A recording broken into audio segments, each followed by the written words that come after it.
В ночь на 16 мая российское командование нанесло массированный ракетный удар по Украине. Всего было выпущено 25 ракет. Особенно пострадал Киев. Самые современные российские ракеты против самого надежного противоракетного комплекса – американского «Патриота». Так выглядел бой, за которым вынужденно наблюдала вся украинская столица. Небо над Киевом превратилось в огненное зарево. Так Украина продемонстрировала новейший купол ПВО. Российскому командованию критически важно научиться такой купол пробивать. И сейчас мы поговорим, зачем именно. Каковы цели Москвы в ракетной войне против Киева и почему она настолько важна для российского руководства.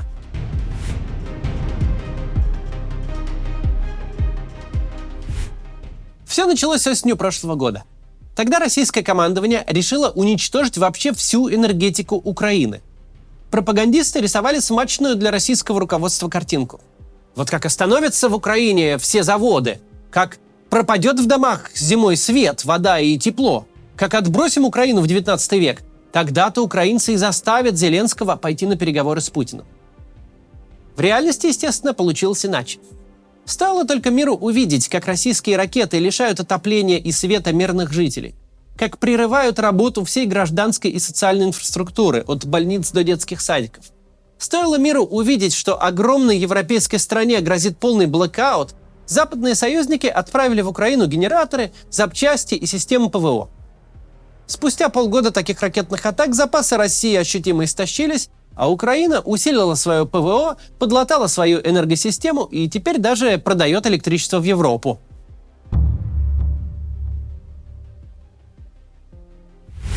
По данным украинских военных, по Киеву вчера выпустили аж 6 кинжалов.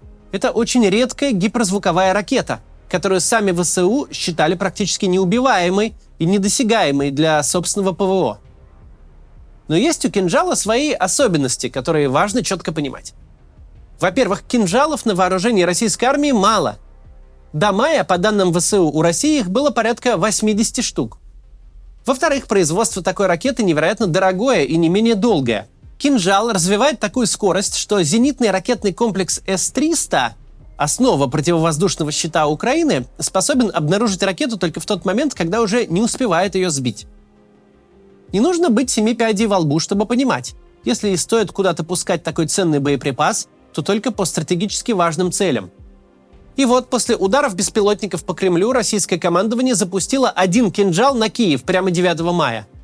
А американский ЗРК «Патриот» его сбил, что оказалось совершенной неожиданностью для Кремля.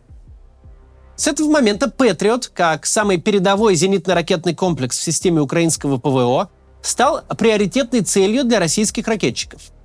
Еще бы, это самый распиаренный зенитно-ракетный комплекс в мире. И распиаренный вполне заслуженно. В ночь на 16 мая, по данным, которые есть сейчас, было выпущено по Киеву 7 кинжалов, и все они были сбиты «Патриотом». Обломки ракет упали на парковку, повредив 2 автомобиля и на территорию киевского зоопарка. О разрушениях или пострадавших не сообщалось. А уже утром киевляне собирали мелкие обломки по улицам города. От обломков никто не пострадал еще и потому, что в Киеве уже 2-й год действует комендантский час. После полуночи все горожане сидят по домам, улицы украинской столицы пусты. Событие это действительно знаковое. Еще каких-то полгода назад кинжалы могли бы без проблем разнести не то что 6 многоэтажек, 6 кварталов. Погибли бы тысячи мирных жителей. А сейчас российское Минобороны только и смогло что заявить: Россия уничтожила 1 установку «Патриот». Позже изволил отчитаться сам министр Шойгу. Дескать, не так уж и много кинжалов мы по Киеву и выпустили, говорит. Да и вообще, ВСУ всегда преувеличивают количество перехватов наших ракет минимум в 3 раза. Z-публика же эту всю информацию восприняла довольно радостно. Дескать, «Патриот» стоит $1 миллиард. Сейчас разнесли 1, а где 1, там 2 и 3. К тому же, рассуждает Z-публика, изучив все имеющиеся видео, можно сделать обнадеживающий вывод. Чтобы сбить 6 кинжалов и несколько других крылатых ракет, ВСУ выпустили около 36 ракет из «Патриота». А из этого следует, значит, по их мнению, что, во-первых, в ночь на 16 мая в районе Киева было как минимум 4 пусковых установки, и, во-вторых, с таким соотношением ВСУ очень быстро расстреляют запасы ракет для «Патриота». Они, кстати, тоже очень дорогие и вряд ли имеются на вооружении Украины в изобилии. Так что такой расклад, надеется Z-публика, точно заставит западных союзников Украины задуматься, а не пора ли прекращать поставки. Правда, позже стало известно, во всяком случае CNN сообщила, что Patriot не уничтожен, а лишь немного поврежден, и, возможно, даже можно его починить на месте.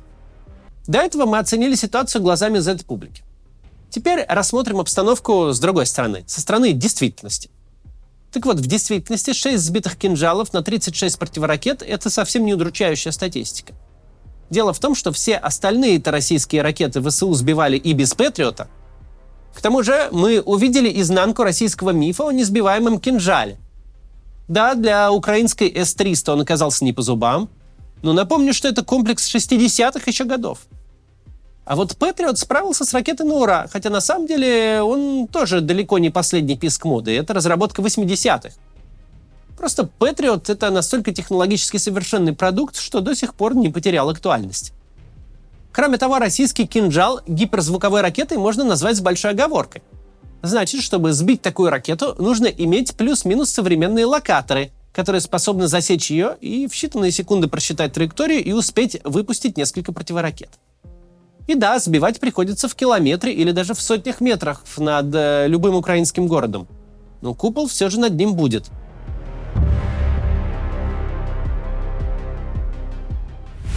Сейчас задача российских ракетчиков и операторов дронов остановить украинское наступление или помешать его подготовке.